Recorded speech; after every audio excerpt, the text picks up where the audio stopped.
Good morning. I want to thank Paul for leading the songs that he did. I spent some time yesterday looking up some songs that I thought would be appropriate for today's lesson and had given him several ideas and picked among those that would work for today. A couple of those we have not sung in a while, but we know them and just appreciative of that. The book of Ecclesiastes is a marvelous book. It is a book that is understood to have been written for the most part by Solomon, the king of Israel. There is some question as to certain sections that may have been inserted, but we understand that he identifies himself within the book as the son of the king before him, David, and as well as a present king of Israel. So without question, it is Solomon. It is also recognized that he takes a very interesting approach in this writing, and that he takes the place of a cynic. Very cynical in many of the expressions or phrases that he uses in the book, intentionally so, because he has looked at his own life, his accomplishments, his achievements, as well as his failures, and some mighty failures that actually were very sinful, that caused great heartache in his life. And he wants his own family, including his sons and certainly the people of Israel, to understand what the meaning of life is. But if we try to live life without God, the center of our lives, then behold, all is vanity, a vexation, a chasing after the wind. Without doubt, one of the favorite expressions, and there are many that he has coined in this great book, but one of those expressions is under the sun, or life under the sun. A Civil War veteran who became a well-known journalist and a short story writer, traveled all about the United States. Finally, in 1913, he was born in 1842. In 1913, this journalist by the name of Ambrose Bierce decided to ride along with Pancho Villa and some of his escapades. And the last thing that this man had written in 1913, in December of 1913, that they were getting ready to go on an excursion the next day. He says, "What shall befall us, I know not," and that's the last thing they ever heard of him. Very interesting character historically. But he made a statement, and it's a quotation that really I think is very important. And he's quoting Solomon within Ecclesiastes, and he says, "There is nothing new under the sun, but there are lots of old things we don't know." And that really hit me because there are just a lot of things that we don't know, and we're not nearly as smart as what we think we are sometimes. And when somebody comes along and says, "Well, here is something new, this is something new," you know what? It may be new to them, it may be new to you, but something that it has never been new to, and that is to God. There are just a lot of things that we don't know. And I do believe that Solomon recognized that there were things that he did not know. There are some things that he came to know. But there are times in his own life, pride and arrogance, much as we addressed in the Bible class earlier today, that in some of his pride, he made decisions that became quite devastating. And so what is the message?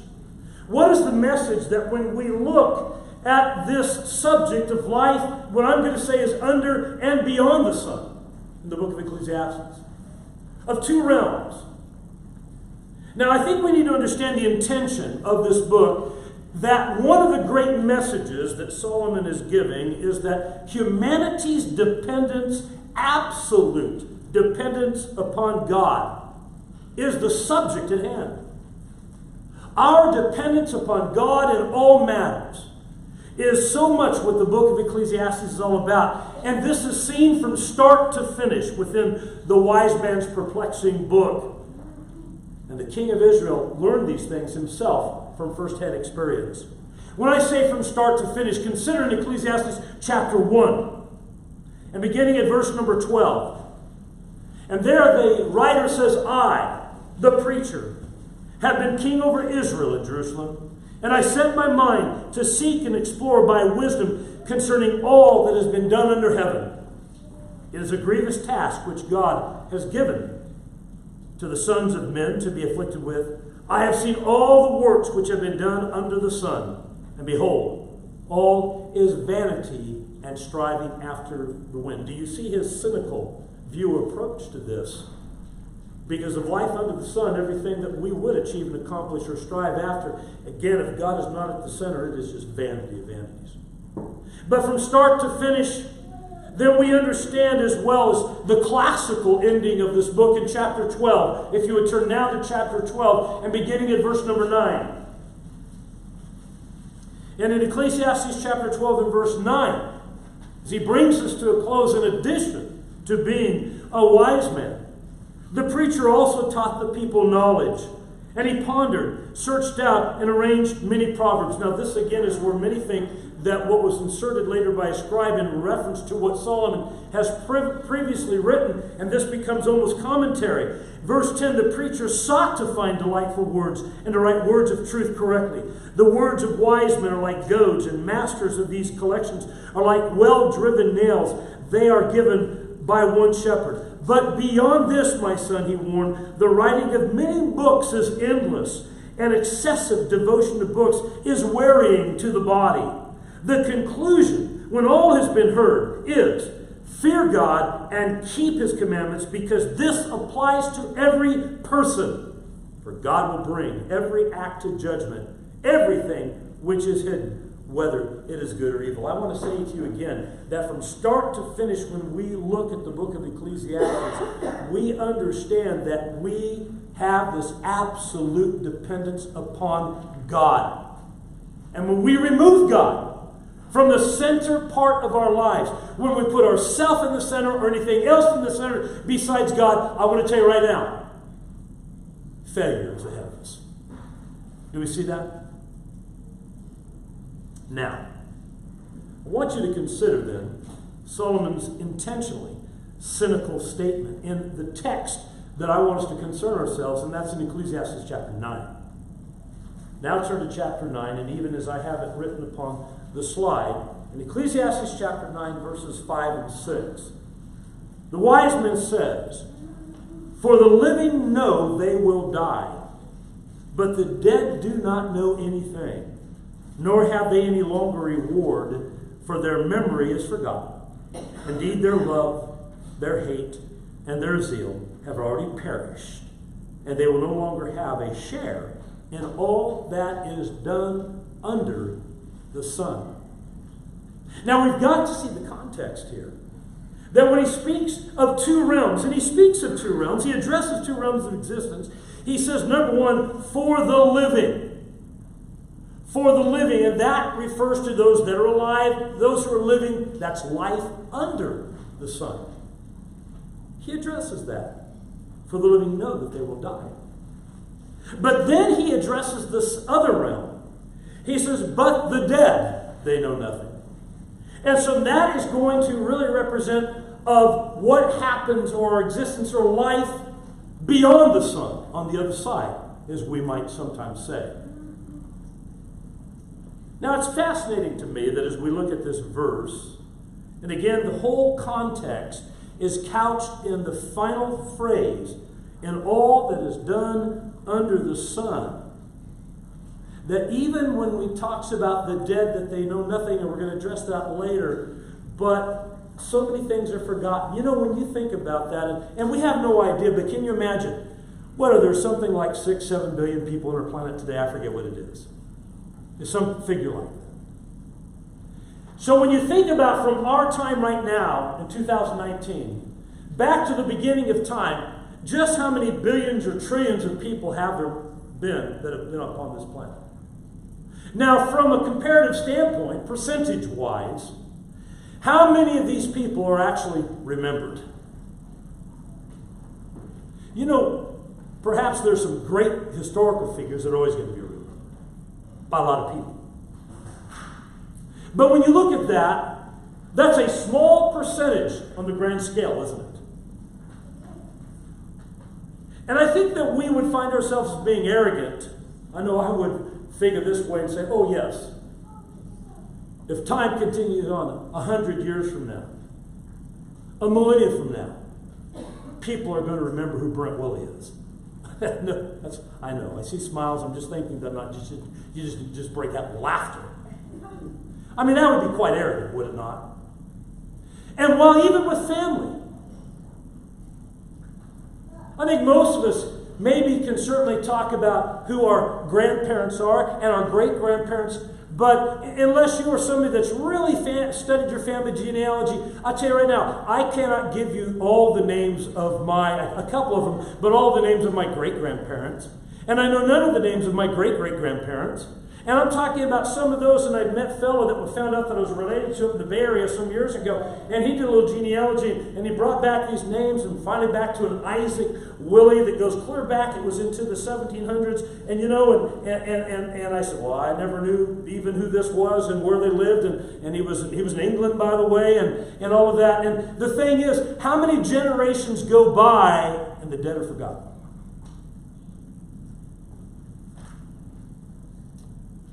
Solomon is giving a message here about these realms. The simple truth is, the way we live life now under the sun will determine what our existence will be in the life beyond the sun. Isn't that true? Now, I hope that every one of us believe that there is going to be an existence beyond.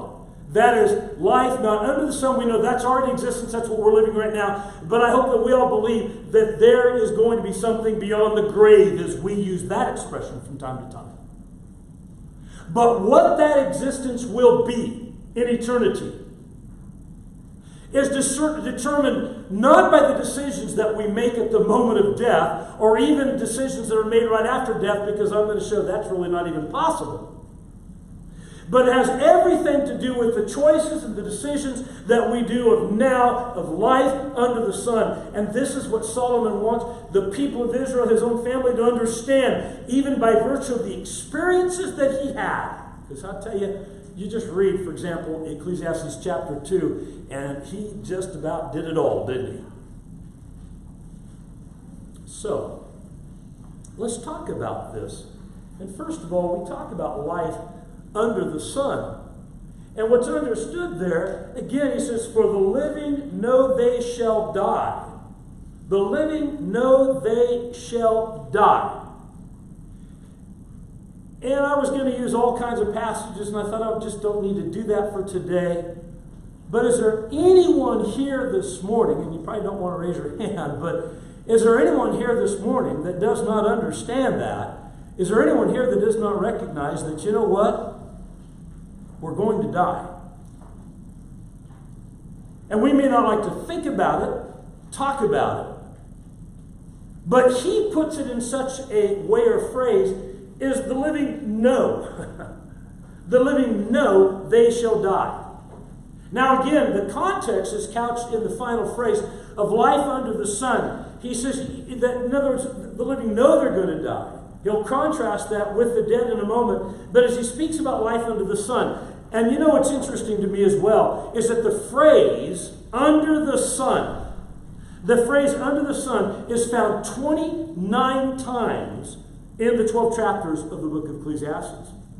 And it always refers to human existence on earth, from the time of birth until death. We are all very familiar, are we not, with Ecclesiastes chapter 3 and the pairings that are given. Remember that in Ecclesiastes chapter 3, verse 2, a time to give birth and a time to die, a time to plant and a time to uproot what is planted. He talks about all of these events and these dichotomous pairings that take place in life, but he talks about life under the sun. There's a time and place for everything, for life under the sun, he says.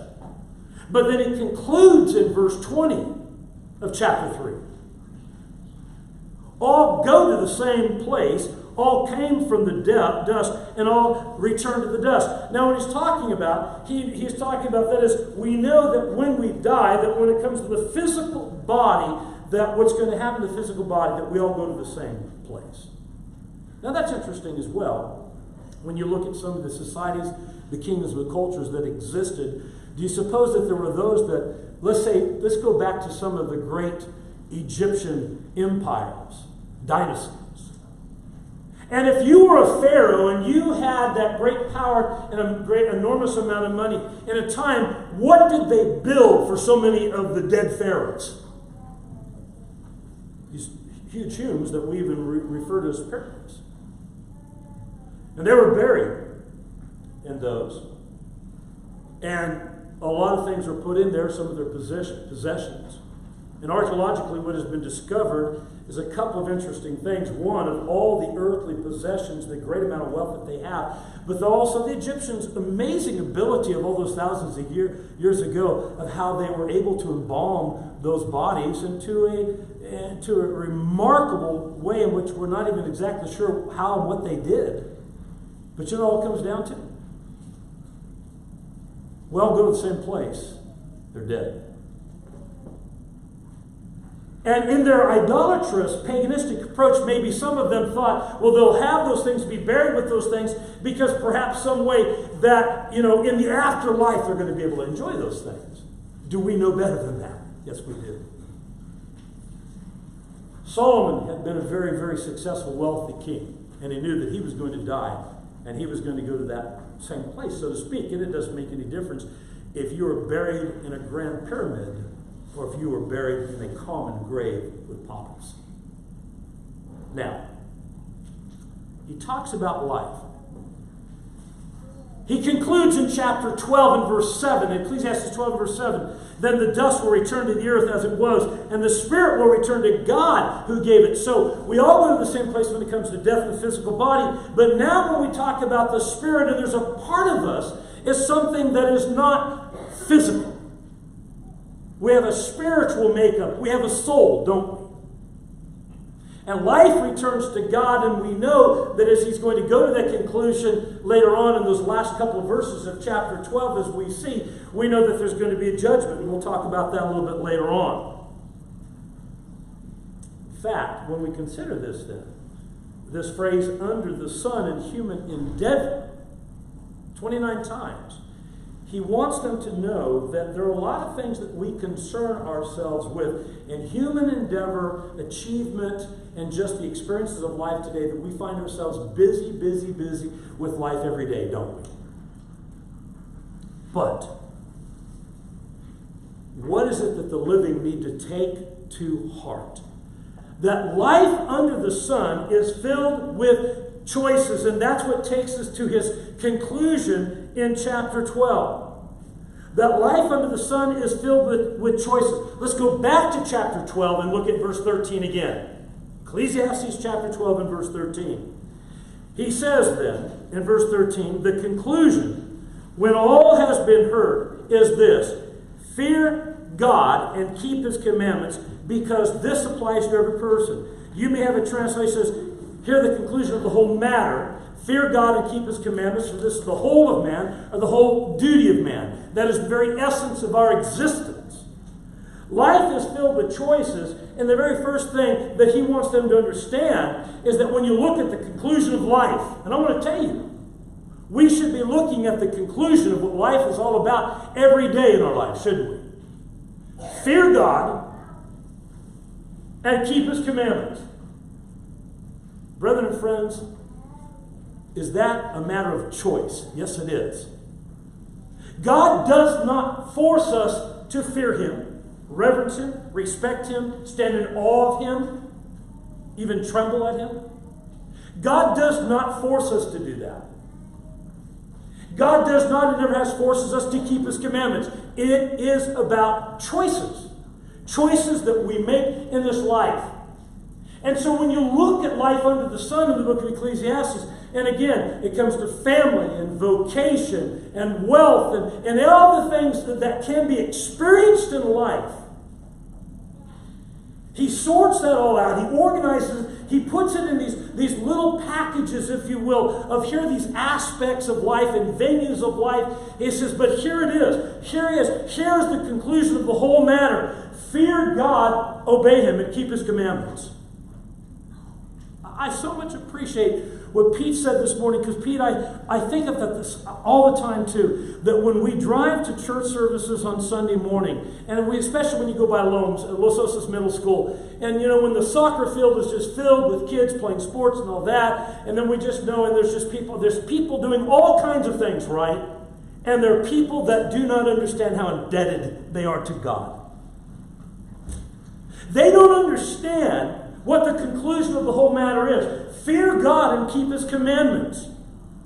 No matter what you may achieve or accomplish in this life, how much money that you make, how big you build your business, no matter how much family you have, how much wealth and how much health that you have in this life for the short period of time that we experience of life under the sun, here it is. Here is the conclusion of the whole matter. Fear God and keep His commandments. And the question becomes, why of life under the sun are we to do that? It's because judgment is coming. That's verse 14. 12:14. You look at that, he says, for God will bring every work or every act into judgment, including every secret thing, everything which is hidden, whether good or evil. I don't have to produce the great amount of scriptures, just like I don't have to show all the scriptures that say that we're going to die. And I don't really have to show this morning to you all the scriptures that also prove what? That we cannot hide anything from God. Do I have to produce those passages? No, it's good to look at those and be reminded. But do we understand, one, that we're all going to die? And do we understand, number two, that there's going to be a judgment, and when this judgment comes, that we're not going to be able to keep things secret or hidden from God. We might be able to keep it hidden from our friends and our family and our brethren and from the government or whatever, and some people do a pretty good job at that. But are we going to be able to keep anything hidden from God? And this is the conclusion. Fear God and keep His commandments. Why? Because the time is coming, there's going to be a judgment, and nothing is going to be obscured from God.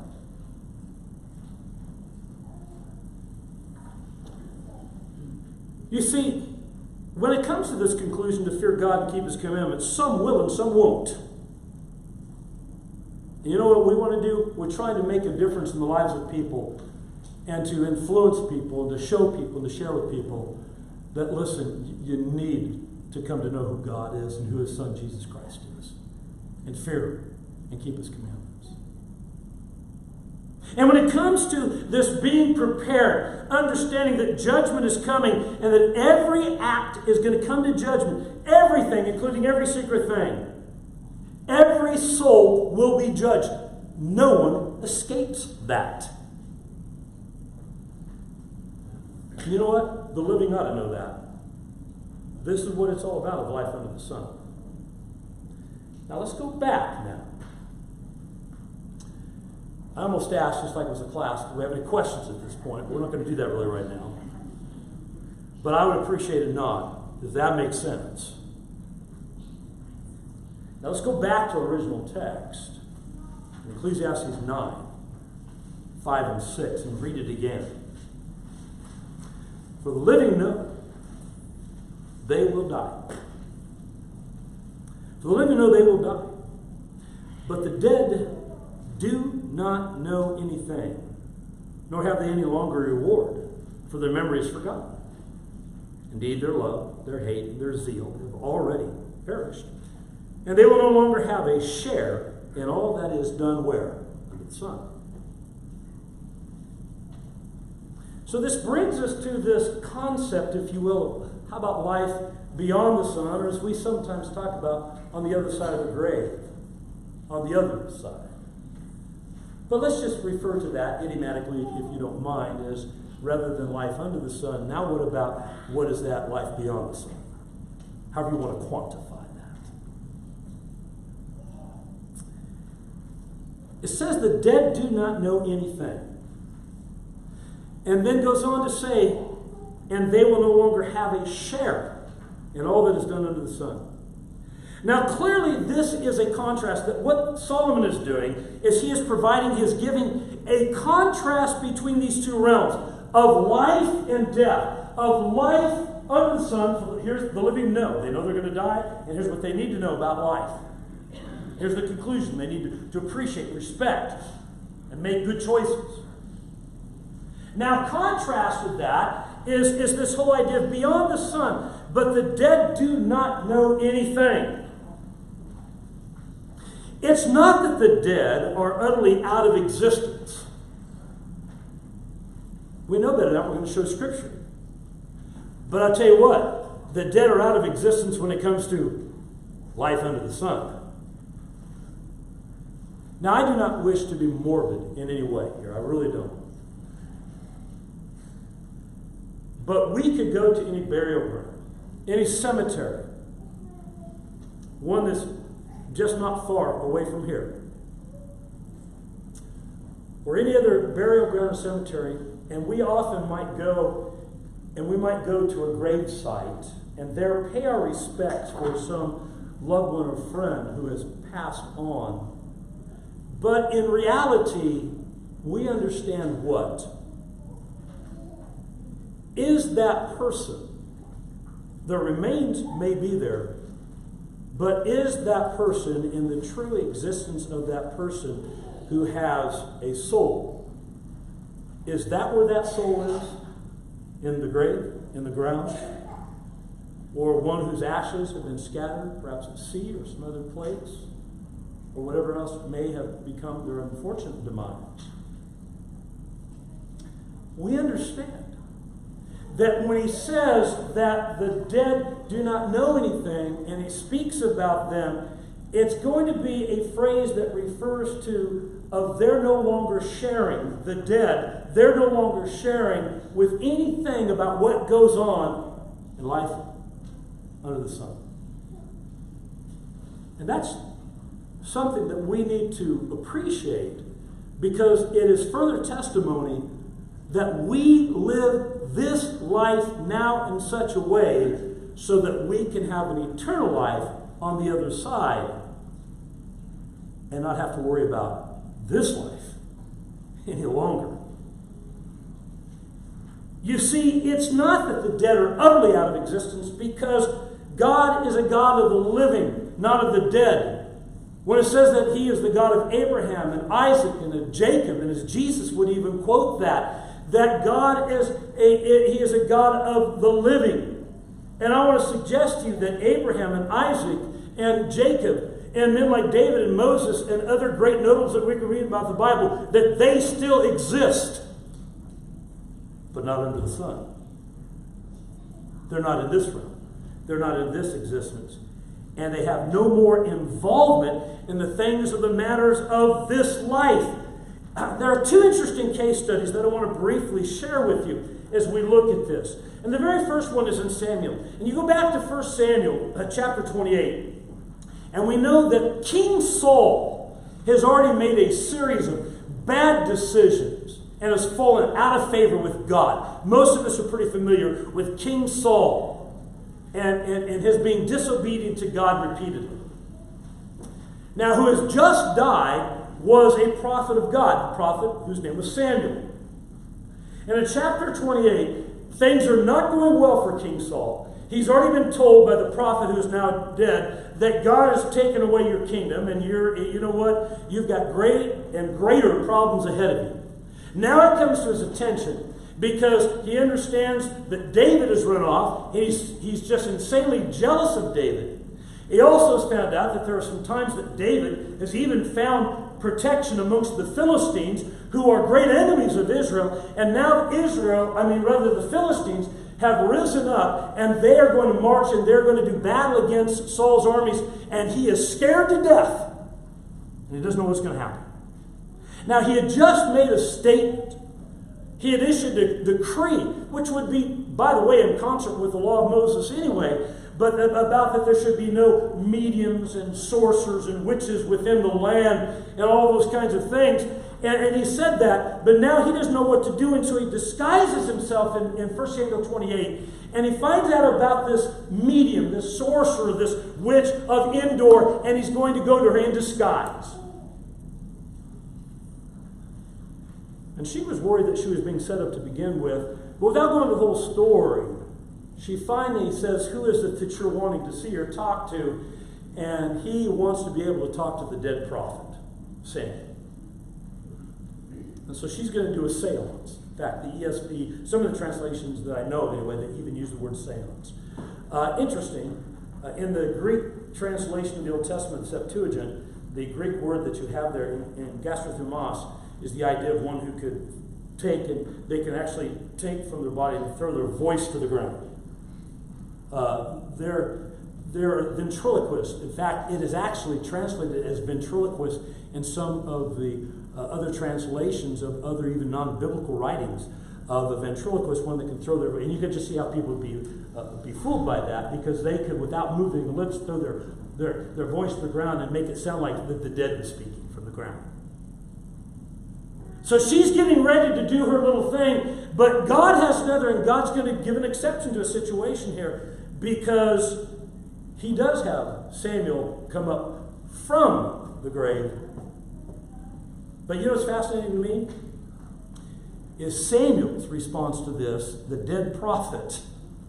In 1 Samuel 28, look at verse 15.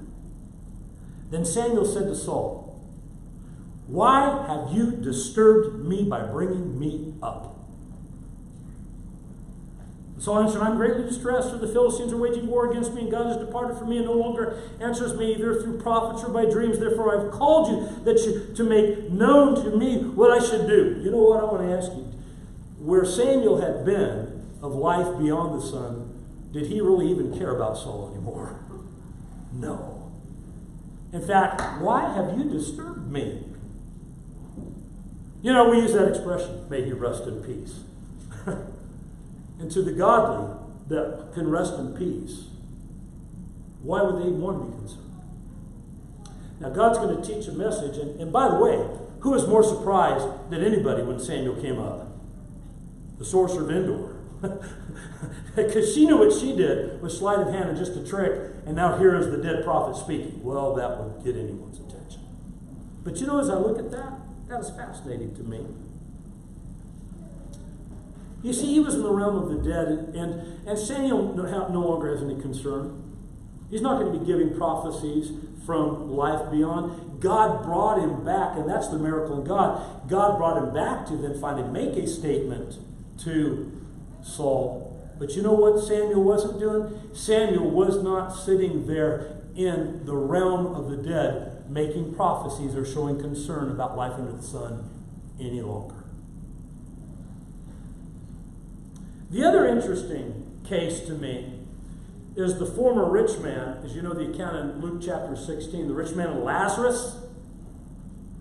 And there are these two men. The account is in 19 through 31 in Luke 16. And here's the rich man living a very lavish life. King James, I think, says he fared sumptuously. Okay. He was doing well. I guess he was walking in tall cotton, we could say, Jack. Okay. And then here is the beggar, Lazarus, who desired to eat the crumbs that fell from the rich man's table. Dogs are licking his sores, and he has nothing. But both men died. Now Lazarus was carried by the angels into the bosom of Abraham. Relationship in the bosom of Abraham, in this very, yes, in the Hadean realm of the dead, but on this side that is where there is comfort. Something that could be identified as paradise. But the rich man died, and lifting up his eyes, being in torment, he found himself in torment. And Jesus is going to use language that we can relate to. It's a spiritual realm, but he's going to use language that we can relate to, because fire is hot and it can be very painful. And lifting his eyes, being in torment, and looking, and he sees across this great chasm on the good side where Lazarus is, in the comfort of Abraham. And what is the request? "Father Abraham, send Lazarus over that he may dip his finger in water and cool my tongue. He is comforted, I am in torment." And of course Abraham says that won't happen, can't happen. But here's the fascinating thing to me. Do you know what the former rich man was not concerned about? His riches, his wealth. And once he figured out that he was not going to get any relief from Lazarus, and that his situation was sealed, that was it, and no crossing back and forth in the teaching of Jesus there of these two realms, then the only thing he could think of, because he was powerless, the only thing he could think of is he did have some concern in this teaching of Jesus about whom? Family at home. But what can he do about it? Nothing. And what was the request there? Well, have somebody warn my family that they won't come into this place of torment. And Jesus says that what he is told in this situation is that they have Moses and the prophets. He says, well, they won't believe Moses and the prophets. And they wouldn't. Just like people won't believe in the Bible today and the teaching today.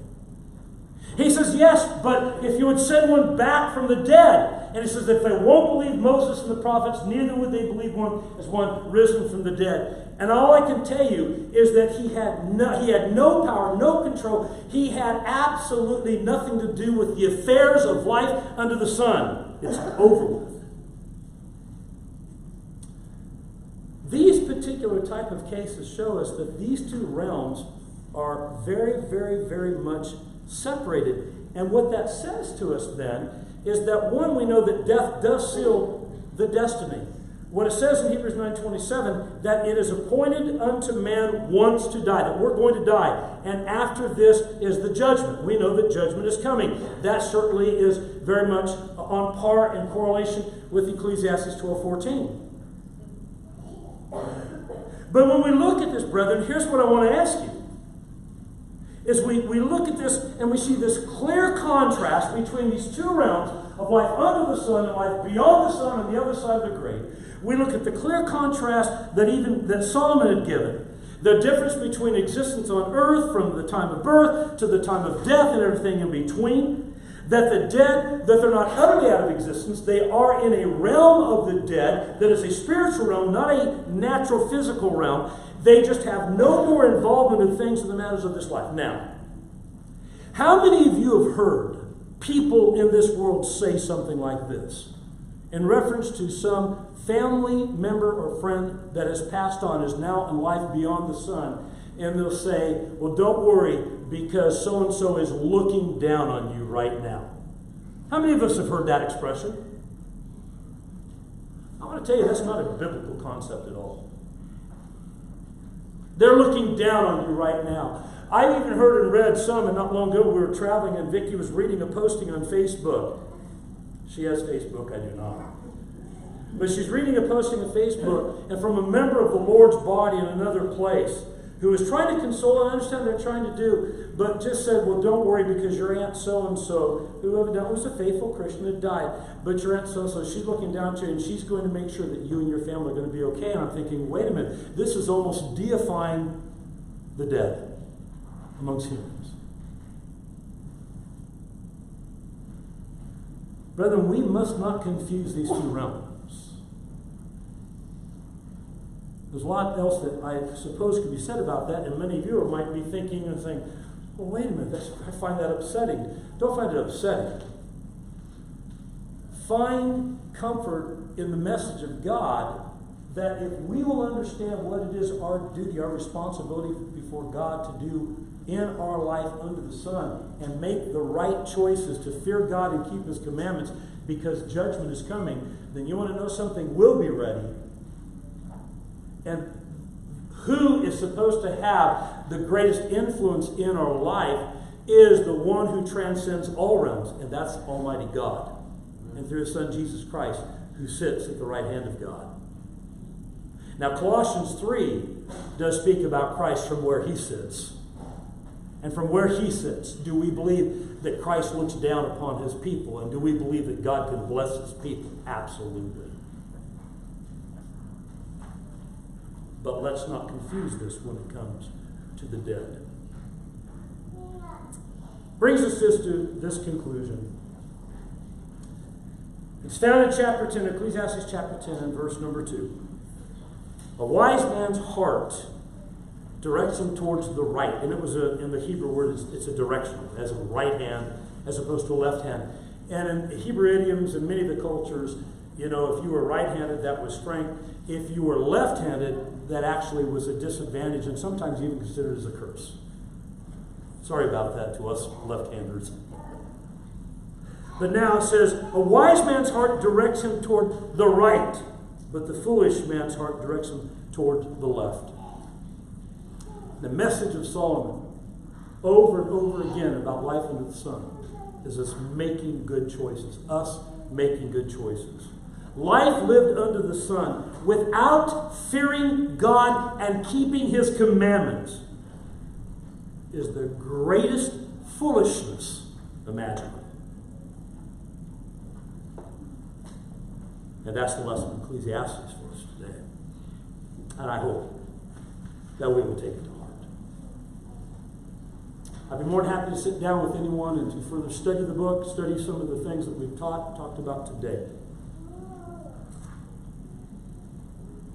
But we want everyone to know that God does care, God does love us, God does look down upon us, and He's still looking down upon us, and He's giving us the opportunity because every day we have, yes, is another opportunity to be right with God, to be in a relationship with God. And we can help you come to terms with that in any way. See the love of God and the power of the gospel. We extend that invitation to you at this time. I want you to let that be known as we stand, as we sing the song that has been